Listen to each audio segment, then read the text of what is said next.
오늘 나온 갤럽 여론조사인데요. 대통령 지지율이 전주 대비 6%포인트 하락한 56%. 그런데 어제 나온 NBS 여론조사에선 직전 조사에 비해 4%포인트 상승한 62%가 나왔습니다. 지금 여론도 상당히 좀 엇갈리는 상황인데 어떻게 보고 계십니까?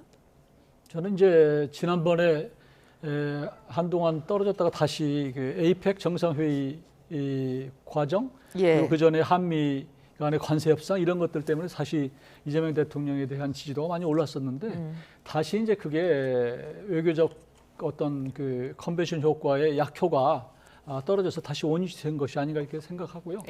지금 알다시피 결국은 우리의 국민적인 민생의 문제는 여전히 어렵다. 국민들이 참으로 어려운 상황에 처해 있는 것이고 또 부동산 관련해서도 그동안 뭐 폭등하는 데 대해서 지금 심지어 뭐 사유재산권 침해 얘기가 나올 정도로 엄격하게 지금 거래 허가 자체를 묶어놓은 상태인데도 불구하고 아직도 지금 대책이 나오고 있지 않아서 이런 것들이 막상 외교적인 것이 이제 끝나고 나서 어떤 둘러보니 변한 건 없더라 이런 데서 오는 조금 그 지지도가 좀 떨어진 그런 측면이 있지 않나 싶습니다. 예, 뭐 조사 주체마다 다르긴 합니다만 어쨌거나 갤럽 지지율이 6%나 하락한 데는 뭐 통일교 영향이 있지는 않을까 이런 분석들이 있거든요. 조사 기간을 봐야 되겠지만요. 통일교 여파가 갤럽 조사에 반드시 반영됐다 하기에는 시점이 조금 맞지 않는 부분이 있는 것 같습니다.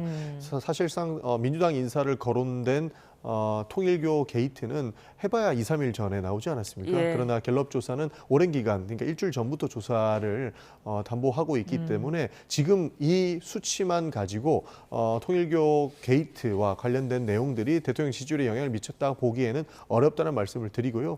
지금은 여론조사 방식의 차이가 있기 때문에 이러한 변화가 무쌍한 이런 결과가 나온다 정도 말씀드릴 수 있겠습니다. 예, 그러니까 이제 정당 지지율을 봐도 갤럽과 NBS가 굉장히 좀 엇갈리고 있더라고요. 이런 부분은 어떻게 해석해야 될까요? 그래서 여론조사 단발성 여론조사 이거 가지고 일희일비 할 필요가 없을 것 같아요. 그러니까 어떤 여론조사 기관이 쭉 추세를 보고 있는 것, 추세를 보는 것인데 갤럽을 보면 떨어진 것은 분명하고요. 그러나 NBS 또 다른 여론조사에서는 오히려 또 올랐다고 하는 것인데 그러니까 표본이 다르고 모집단이 다르기 때문에 그런 결과가 나오는 것이 아닌가 싶습니다. 근데 이제 오늘 갤럽 여론조사에서 정당 호감도 부분이 좀 눈에 띄더라고요. 민주당은 이제 호감 비호감이 좀 엇비슷한데 국민의힘은 지금 조국 혁신당보다도 호감도가 떨어져 있거든요.